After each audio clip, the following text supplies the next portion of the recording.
òun pìtàn òun pìtàn òun pìtàn òun pìtàn ìtàn làbá ó nígbà tá a dáyé.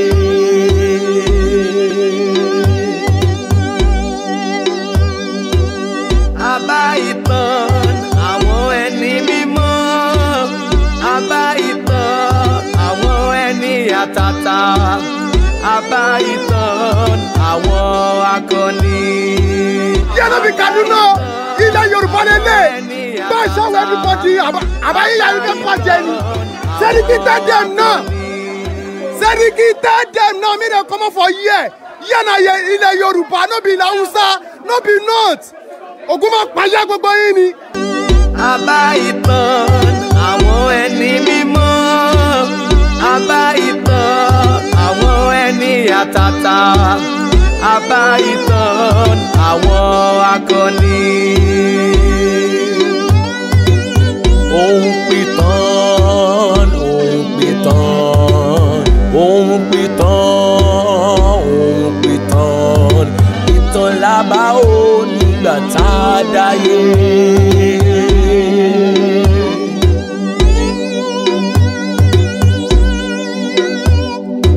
Àrọ́bá bàbá ìtàn oríṣiríṣi ìtàn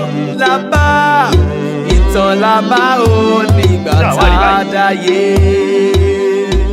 Ṣáàrí wọn ṣẹlẹ̀ báyìí àwọn èèyàn Sunday Igboho àwọn wá kágídí bolẹ̀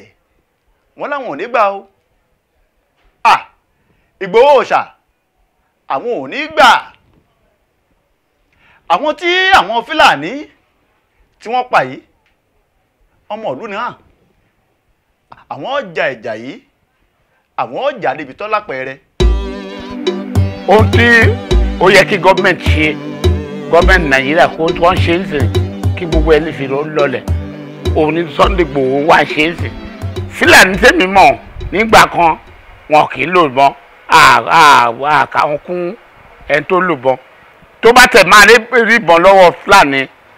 ayájẹ́ ṣàkàbùlà kékeré ṣùgbọ́n sìn ìbọn ńlá ni wọ́n bẹ̀ sí ń lò. Èyí tí alàgbà Sunday Igboho ṣe láìpẹ́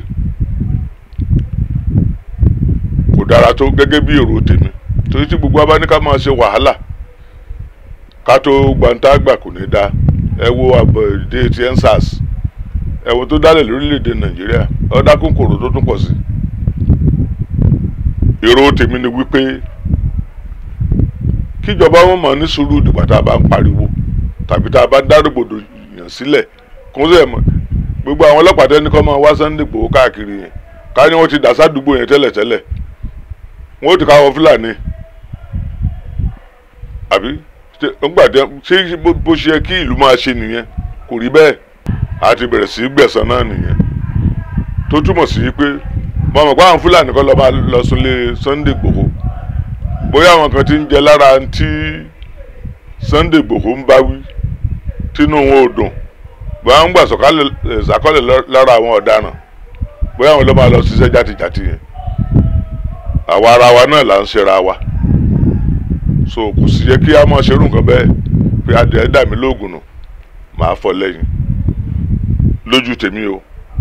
kò dára tó ká máa gbẹ̀san Ọlọ́run ní tòun lẹ́san fúnra ara òun lòun gba ẹ̀san. Ó tó ṣẹlẹ̀ sí wa ní Nàìjíríà pé ọ̀rọ̀ Fúlàní wọ́n ń pa wọ́n ń yìnbọn wọ́n ń kidnap wọ́n ń rape.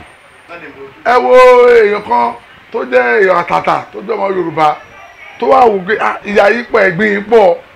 wọ́n á mú èèyàn wọ́n á pa wọ́n á mú èèyàn wọ́n á ní kó lọ mú owó aráàlú gbọ́dọ̀ sanwó ó ti pọ́n fi sílẹ̀ ní ìlú títí wa lórí ilẹ̀ wa ní ilẹ̀ bàbá wa táwa ò lè lọ sí ìlú ẹlòmíì lọ́pọ̀ àwọn lọ ṣerú ẹ̀. Ṣé ká sọ yí pé èṣù ní lu àwọn Fúlàní yìí ni àbí kí ni ká ti pè é? Ṣé bí àwọn ẹni Ọlọ́run lẹ gbọ́rọ̀ lẹ́nu wọn ẹja padà ká tún lọ gbọ́n táwọn aráàlú náà bá wa sọ. Èyí tí Sunday Igboho ṣe yìí nítorí pé bó ṣe kálára tó tóun náà rí gbogbo àwọn tí wọ́n ń pa ẹni tó lọ láti lọ sílùú òyìnbó tó dé tó kówó dé tó wá tún ìlú ṣe tó ń ṣe nǹkan tó táwọn èèyàn ń ṣiṣẹ́ ń bẹ̀ at least bí ó ṣe èèyàn mẹ́wàá péré ló ń ṣiṣẹ́ ń bẹ̀ àwọn fáfátì ti kú òun bẹ̀ yẹn pátápátá nítorí àwọn yẹn wọ́n á bóyá wọ́n á bọ́mọ wọn nígbà tó wá jẹ́ tó ń ṣe nǹkan yìí tí àwọn Fúlàní tó mú tí wọ́n pa ẹjọ́ báwo ló ṣe fẹ́ rí nínú àwọn fámìlì tó ń jẹun bẹ̀ àtàwọn fámìlì tiẹ̀ so Sunday Igboho èyí tó ń ṣe lọ́wọ́ yìí a kì í àyìn adẹ̀rẹ̀ tí ọ̀pọ̀ nínú ọmọ Yorùbá nínú ọmọ adúláwọ̀ tó máa dìde tóun náà máa gbé agbára tiẹ̀ náà dìde jáde kó lè mọ̀ wípé a kì í ṣe èèyàn lásán dákọ̀ lè máa wò lásán gbogbo nǹkan tí a bá ti bá ìjọba sọ tí wọ́n bá ti gbọ́ káwa fúnra wa ká gbèjà ara wa jà torí bàbá Awólọ́wọ̀ náà ti sọ pé tó bá yá àwa fúnra la máa gbèjà ara wa jà àsìkò dẹ̀ ti ń tó bọ̀ báyìí lásìkò yìí tí oníkálukú náà máa mọ̀ pé ó ti tásìkò ká gbára lọ́wọ́ ìyà ká gbára lọ́wọ́ ìdààmú ká gbára lọ́wọ́ òṣì ká gbára lọ́wọ́ ìyàkíyà owó àwọn ìjọba tí a yàn síbẹ̀ tí wọ́n kàn fi wá ṣe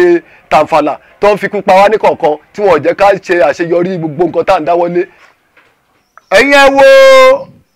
arákùnrin Sunday Igboho tó dìde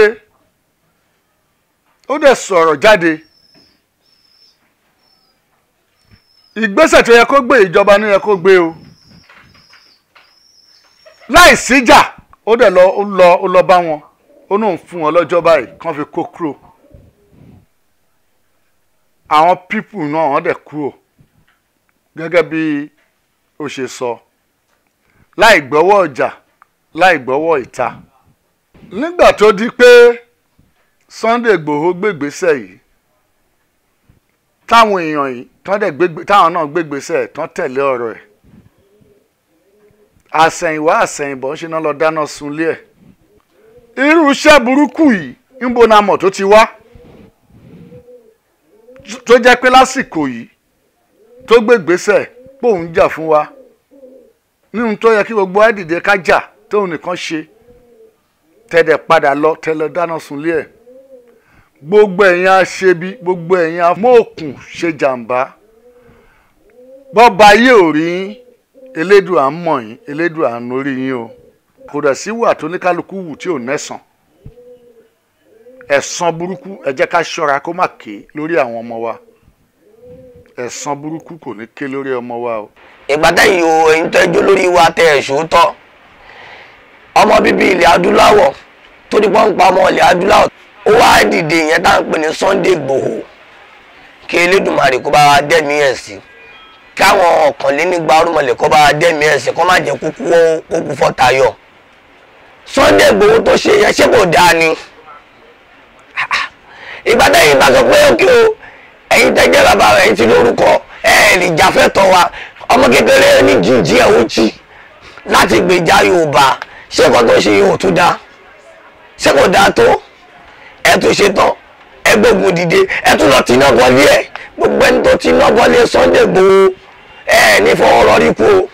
gbogbo ẹni tẹ́jà gbàlagbà abẹ̀tẹ̀ mọ́ ń pa abẹ̀tẹ̀ jọmọ adúláwọ̀ lè Yorùbá tẹ́ lọ gbà bọ̀dẹ̀ tẹ́ dáná sunlé Sunday Igboho ní fọwọ́ rọrí kú. ọ̀tọ̀ ṣáà lọ́jọ́ tá a dúró tó níyàn ń gúnyán ọ̀tọ̀ lọ́jọ́ tá a dúró tọ́lọ́kà ń rokà ọ̀tọ̀ lọ́jọ́ tá a dúró tẹ̀ǹtì ń ròwú kọ̀ tó lóun ọ̀rùn wú mọ́ bí èèyàn bá ṣáà ṣe sùúrù títí bọ́ bá yá sùúrù ó padà wá sùn onísùúrù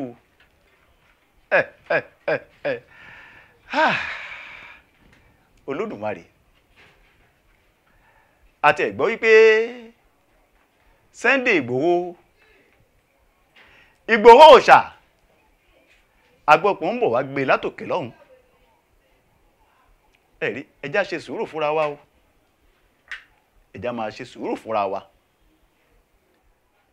ṣe rí irú Sunday Igboho yìí búrú ẹ̀ bá pé márùn-ún nípínlẹ̀ kọ̀ọ̀kan ààbọ̀ lóko ẹrú ẹjá ṣe sùúrù o ẹjá ṣe sùúrù fúnra wa o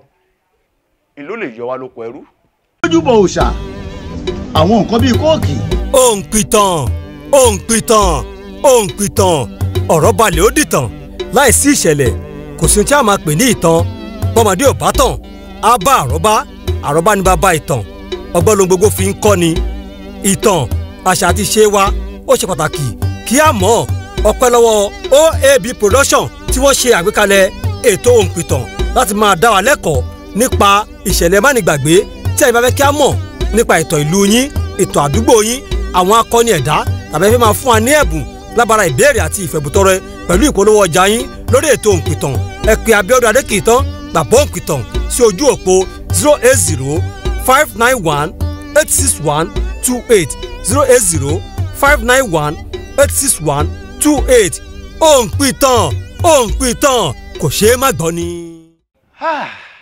Mílíkù Sàámú ń wá tì ọba tí ń pa ẹ lórí tí ń fi rògbòn ẹ nílẹ̀ dákun aláwùrà ó ń ṣọ́ wa lọ lórí òǹpìtàn ilẹ̀ Yorùbá o gbogbo ìgbàkúùgbà tá a bá padà sórí òǹpìtàn ilẹ̀ Yorùbá yìí dákun aláwùrà bí mọ́sálà ẹ̀ ṣọ́ wa padà sórí òǹpìtàn ilẹ̀ Yorùbá o. Abíọ́dún Adékìtàn ló kọ ti tèmi o ìwéré ilé ni mí ẹ̀kẹ́ ọmọ kúrú ń pa ọmọ onílé owó ọmọ ọlọ́kàndà náà ọmọ ògbé kàgbé títí rọ̀nà òǹpìtàn ilẹ̀ Yorùbá ń kí wa yí pé ó dìgbà kan náà o. ó kájú ẹ̀ jọ tá a bá ní ó kájú ẹ̀ iléeṣẹ́ kan là ń wí òun Òkìkí Ìbílẹ̀ Investment Nigeria Limited ló ń jẹ́ bẹ́ẹ̀ òdú ni wọ́n jẹ́ nínú ká ṣe àwọn egbògi ohun mímu aṣaralóore fọ gẹ̀dẹ̀gẹ̀dẹ̀ ara dànù mára gbé kánkán Ìbílẹ̀ Investment ló ń ṣe òdú àmọ̀tẹ́kùn tí ó ń ṣiṣẹ́ gbogbo nìṣe awogba àrùn pàápàá ìwọ tí ò lè jẹun déédé òun ni kò gbẹlura kò sì lọ́tí nínú kò sì yọ obìnrin tàbí ọkùnrin sílẹ̀ Jápátá bitters náà kọ́ tí ó ń ṣiṣẹ́ fún gbogbo orúnkún ríro ara ríro àwọ̀ká ara tàbí mú ọpọlọ jí pépé ó kájú ẹ̀ jọ. bákan náà Ìbílẹ̀ VIP bitters rèé fún ẹ̀yin ọlọ́lá wa tàbí ìwọ tí ìjú ń dà láàmú ẹ̀dà ni àtọ̀sí èyíkéyìí lára ọkùnrin tàbí lára obìnrin ọ̀pá ẹ̀yìn tàbí jẹ̀díjẹ̀dí àti àrùn lóríṣiríṣi níbi ìbálòpọ̀ ó sì ń jẹ́ kí ara ọkùnrin ó jí pẹ́pẹ́pẹ́ láti ṣe dáadáa lọ́dọ̀ aya rẹ̀ Ìbílẹ̀ VIP bitters ló kájú ẹ̀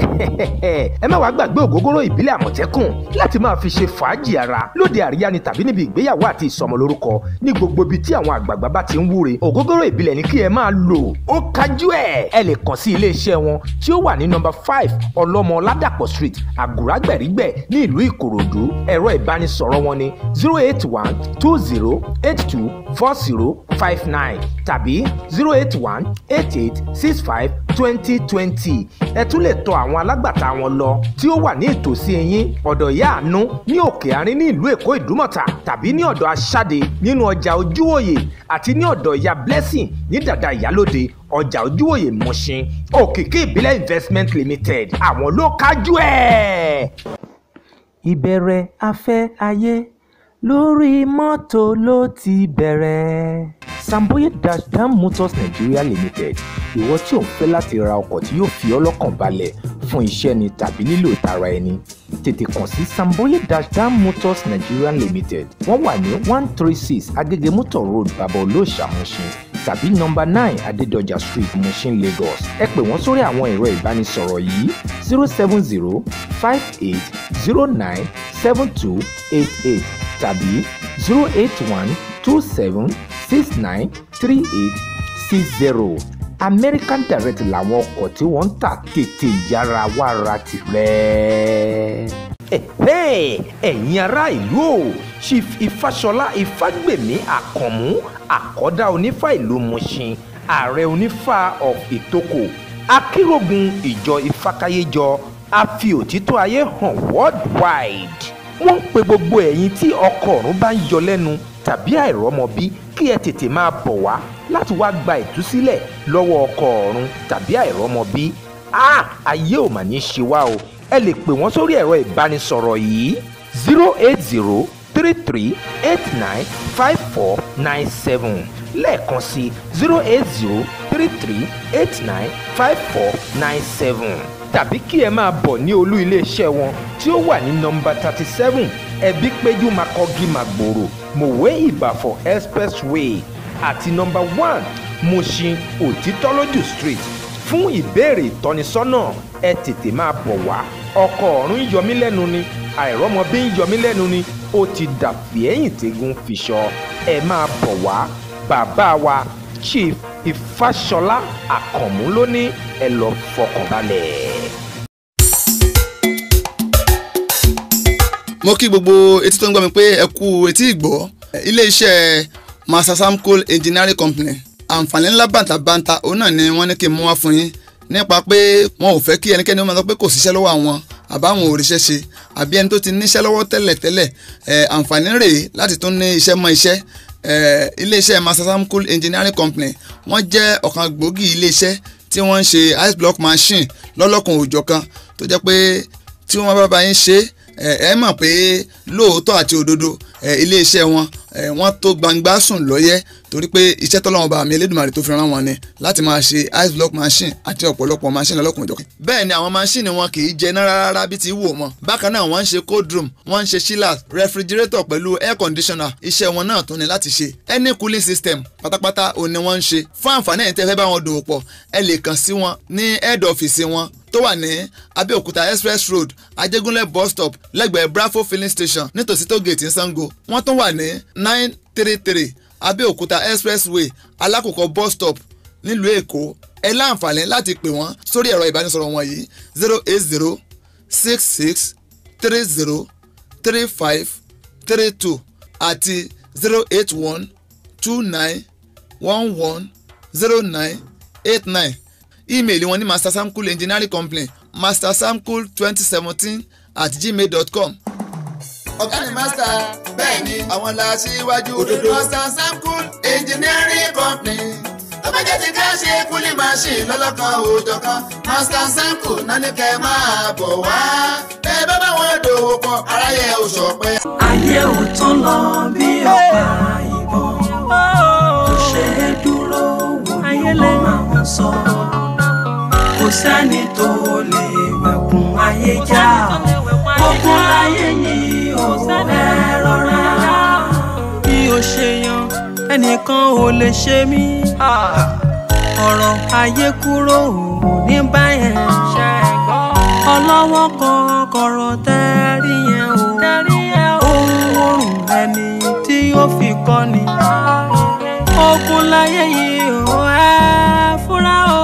ayé ò tán lọ bí ọ̀pá ìbọn kò ṣe é dúró wò ní wọ́n máa ń sọ. kò sẹ́ni tó lè wẹ̀kùn ayé já ogun láyé yìí